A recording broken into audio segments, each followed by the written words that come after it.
Luego también podría quitar los efectos del over, ¿vale? Voy a poner, cuando hago un over sobre cualquier elemento de la lista, ¿vale? Esto se lo voy a quitar. Voy a copiar de hecho toda la regla completa.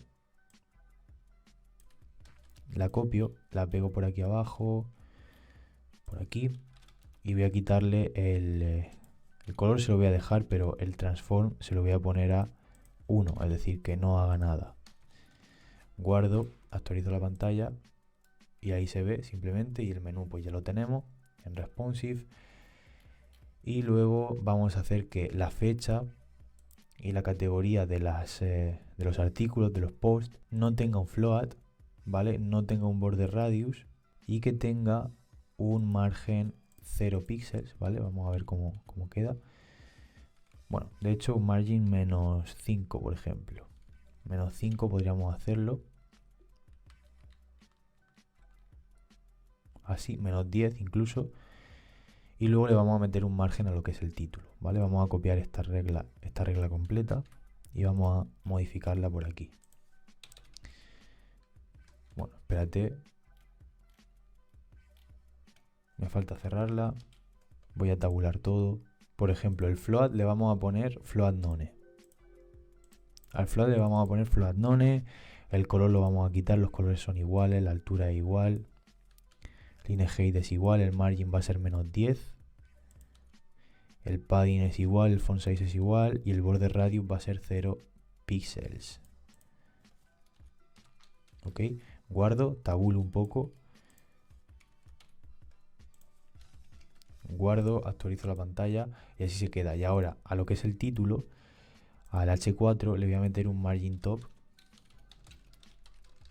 de 20 píxeles, ¿vale? Y así se queda bien. Entonces, pues le pongo ese margin top. Bueno, voy a copiar toda la regla de hecho porque es más rápido. La copio, la pego por aquí y al H4 le voy a cambiar el margin top y se lo voy a poner en 20. Guardo, actualizo la pantalla y ya tenemos nuestra web en responsive. Ya se ve también eso bien en responsive. Entonces pues ya tenemos nuestro sitio web hecho responsive hasta este tamaño. Tú si quieres puedes seguir ajustando todo para que se quede lo mejor posible en pantallas aún más pequeñas, pero de momento fíjate cómo se va adaptando el sitio web y se va viendo perfecto en cada visionado o en cada tamaño de la pantalla, ¿vale? Por ejemplo, aquí ha quedado muy bien, ¿vale? También se ve muy bien en tablet, que sería este visionado. Y luego pues en escritorio evidentemente también se ve muy bien. Entonces pues nada, ya hemos hecho nuestra maquetación web, nuestro responsive y nuestro CSS en general para darle estilo a este sitio web según el diseño que teníamos, ¿vale? Así que nada, a partir de la siguiente clase seguiremos aprendiendo cosas muy interesantes acerca de CSS y todo su ecosistema.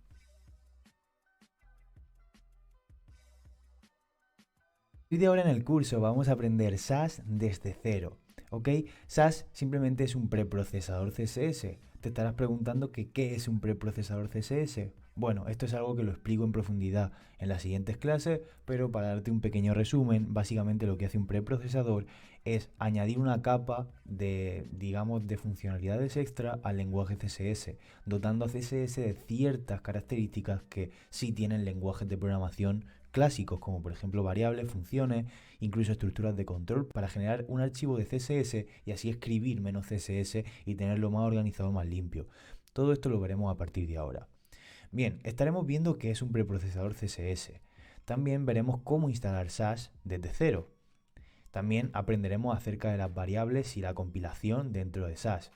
Además veremos cómo se anidan instrucciones, cómo se anidan reglas CSS unas dentro de otras. También veremos cómo se utilizan los módulos de Sass. Aprenderemos también a cómo utilizar los mixins o funciones dentro de Sass. También veremos temas de herencia. Aprenderemos a trabajar también con operadores para hacer pequeñas operaciones dentro del código de CSS. Y veremos también cómo utilizar condicionales y bucles, ¿ok? Así que todo esto será lo que estaremos viendo acerca de Sass. Todo esto es lo que necesitas saber de Sass para dominarlo bien. Así que todo esto es lo que vamos a estar aprendiendo con Sass. Seguro que te va a gustar muchísimo porque un preprocesador la verdad es que le da cositas muy interesantes a CSS. Y nada, para mí es un gusto poder enseñarte todo este tipo de cosas. Muchísimas gracias por estar dentro del curso y ya sabes, si tienes cualquier tipo de duda, pregunta, cuestión, te atascas en algo, lo que sea, me tienes a tu disposición en la parte de preguntas y respuestas para preguntarme lo que te haga falta y yo te estaré ayudando en lo que necesites, ¿vale? Así que sin más, nos vemos en la siguiente clase y vamos a empezar a aprender SAS desde cero.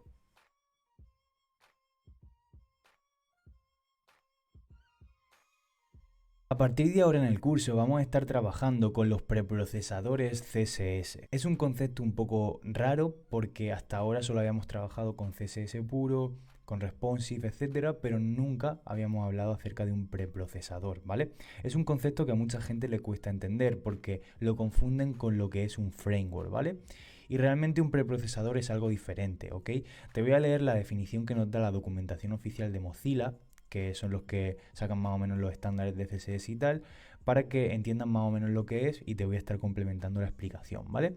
Ok, pues un preprocesador CSS es un programa que te permite generar CSS a partir de la sintaxis única del preprocesador. Existen varios preprocesadores CSS de los cuales escoger. Sin embargo, la mayoría de preprocesadores CSS añadirán algunas características que no existen en CSS puro, como variables, mixins o funciones, selectores anidados, entre otros.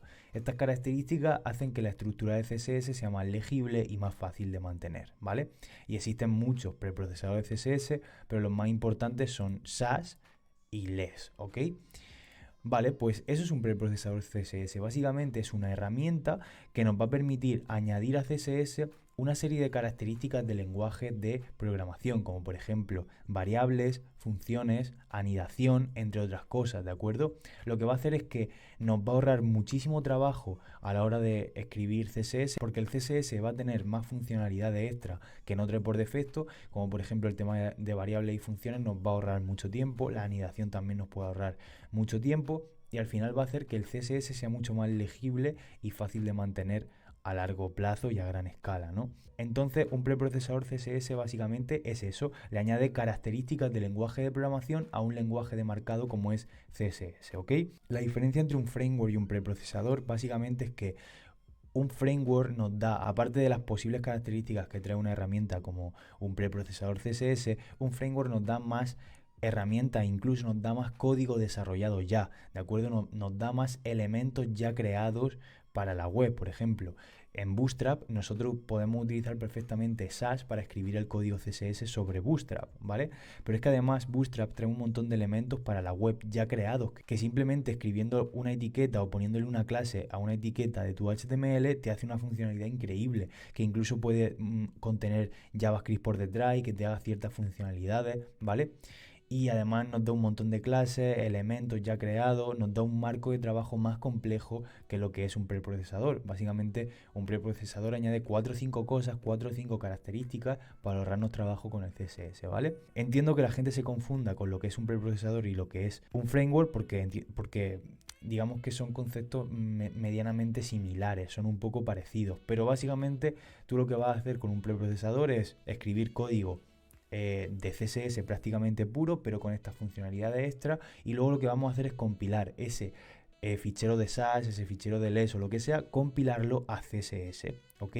De forma que vas a escribir código de SAS, que prácticamente es lo mismo que CSS, pero con 4 cosillas más, y eso se va a convertir a código CSS puro para incluirlo en nuestra web, ¿vale? Sin embargo, pues con un framework como Bootstrap, tú tienes tus elementos, los utilizas en tu web, utilizas las clases, los colores, los estilos que ya están hechos y punto, ¿vale? Los temas o lo que sea. Pero con un preprocesador no es así. Utiliza pues las funcionalidades que trae, variables, etcétera. Te voy a poner algún ejemplo de aquí de la documentación de SAS para que veas. Si nos metemos aquí a la documentación, bueno, nos explica varias cosas que luego iremos viendo sobre la marcha, que te iré explicando. Pero por ejemplo, una de las cosas que trae son las variables. Esto es súper útil porque ¿cuántas veces tenemos que ir escribiendo la fuente en los diferentes font family que tenemos o en los diferentes propiedades font que usemos? ¿Y cuántas veces tenemos que escribir el color también 1000 veces en el CSS? Pues así nosotros podemos crearnos una variable y utilizar esa variable en las diferentes reglas de CSS, ¿vale? Y nosotros vamos a poder crear variables. Esto no lo tiene CSS por defecto. ¿Y qué pasa cuando yo compile el SAS a CSS? Pues que en el CSS se va a traducir en esto, ¿vale? Nos añade la funcionalidad que no trae por defecto el lenguaje CSS. También tenemos la anidación, que es muy útil, es decir, en CSS yo no puedo anidar elementos de esta manera, no puedo decirle, oye, dale unos estilos a la UL que hay dentro de la nav. Sí lo podemos hacer, pero lo tenemos que hacer así, lo cual escribimos 100 veces más CSS y a lo mejor es menos legible que si lo haces así. Oye, pues mira, dentro de la nav hay un UL, le damos estilo a esa UL. Dentro de una li, dentro de la nav hay también una li, dale este estilo. También hay enlaces, dale este estilo. La diferencia es que cuando yo compile este código de SAS, en CSS se va a ver así, y en CSS deberíamos escribirlo de manera pura, así para que funcione. Entonces la anidación también nos lo añade. También nos añade las partials, que digamos que son diferentes trozos de CSS que yo puedo ir utilizando, luego lo iremos viendo, para modularizar y tal. También trae temas de módulos, ¿vale? Es decir, yo puedo escribirme un fichero base de CSS y luego incluir, usar, esto ya se puede hacer con CSS también, con los includes, ¿vale? Include CSS. Yo puedo hacer un import, efectivamente. Ya puedo hacer los imports, pero entiendo que por defecto esto muchas veces no se sabe cómo usar o incluso el preprocesador le va a dar más compatibilidad, ¿vale? Se puede hacer con CSS, pero bueno, ya por defecto trae el SAS y cualquier preprocesador la opción de utilizar este tipo de módulo. Yo hago el use y lo que hago es importar esta base aquí y entonces lo convierto, cuando se compila se mezcla todo en el mismo fichero. Y está muy bien, ¿vale? También tenemos los mixing, que son las funciones, es decir, cuántas veces haber repetido yo el mismo código de CSS en diferentes reglas, pues muchas. Entonces podemos utilizar include y la función y entonces pues directamente nos la traduce, ¿vale? Por ejemplo, aquí el ejemplo que hay es que convierte, o sea, dentro de la función hay diferentes reglas de compatibilidad para navegadores y luego pues eso se reutiliza y ya está. Y entonces nos lo genera el código así, nos lo convierte. Luego está lo de los extends o la herencia, ¿vale? Que nos permite, básicamente, esto es parecido a lo de las funciones, nos permite crear esta regla y luego heredarla con el extends dentro de cualquier clase, ¿vale? No está mal también. Y luego una cosa muy importante es lo de los operadores, ¿vale? Y en principio eso es lo que tiene un preprocesador, ¿vale? Estás viendo que lo que hace es añadir algunas cositas al lenguaje CSS básico, ¿vale? O al lenguaje CSS por defecto, pero para nada nos da elementos ya desarrollados para la web como lo que haría un framework, ¿vale? Así que esto es lo que vamos a estar viendo a partir de ahora. Vamos a estar viendo SAS, vamos a estar viendo LESS, vamos a estar viendo también acerca del mundo de los preprocesadores. También hay otros como Stylus, PostCSS, etcétera. Pero en principio los principales van a ser SAS y LESS. Y a partir de la siguiente clase empezaremos a trabajar con ellos.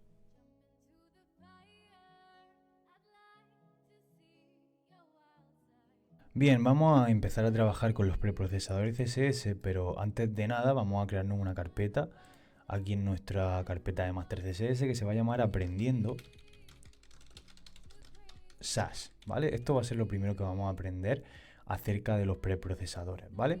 Y ahora lo que vamos a hacer va a ser la instalación de SAS, ¿ok?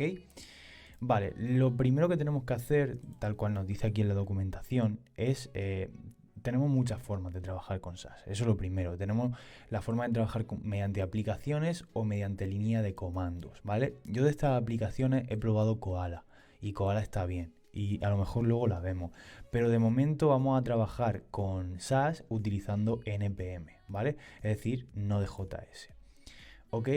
Vale, pues lo que tenemos que hacer antes de nada es instalar Node.js. Node.js. Lo vamos a buscar en Google. Nos bajamos la versión que haya ahora, la LTS, guardamos el archivo, ¿vale? Y vamos a realizar la instalación. Esto va a tardar un poquillo, pero no es nada, simplemente le damos a aceptar. Aquí esperamos a que nos calcule esto. Esto si no tiene Node.js lo va a tener que hacer, ¿vale? Así que simplemente sigue los pasos conmigo. Le vamos a dar a siguiente, le vamos a dar a que aceptamos los términos y tal, le damos a siguiente, esto lo dejamos tal cual, le damos a siguiente. Esto aquí me dice que instalemos Chocolate y no sé qué. Esto no lo vamos a instalar, no lo marcamos. Le damos a siguiente. Le damos a siguiente, instalar y ya esperamos. Le decimos que sí.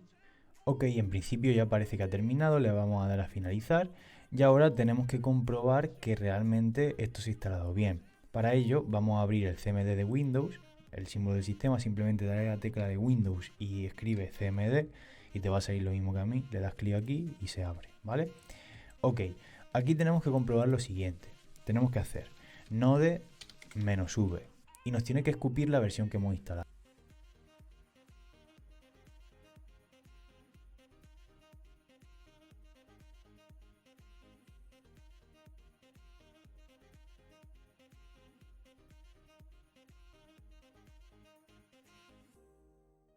Escribe cmd y te va a salir lo mismo que a mí, le das clic aquí y se abre, ¿vale? Ok, aquí tenemos que comprobar lo siguiente, tenemos que hacer node -v y nos tiene que escupir la versión que hemos instalado. En mi caso tengo la 12.13.1, da igual la que tenga, realmente va a funcionar con todas. Y luego también tenemos que hacer npm-v para ver qué versión tenemos del gestor de paquetes de Node, ¿vale? Para instalar ahora SAS. Perfecto, pues tenemos la 6.10, así que podemos instalar SAS sin ningún tipo de problema.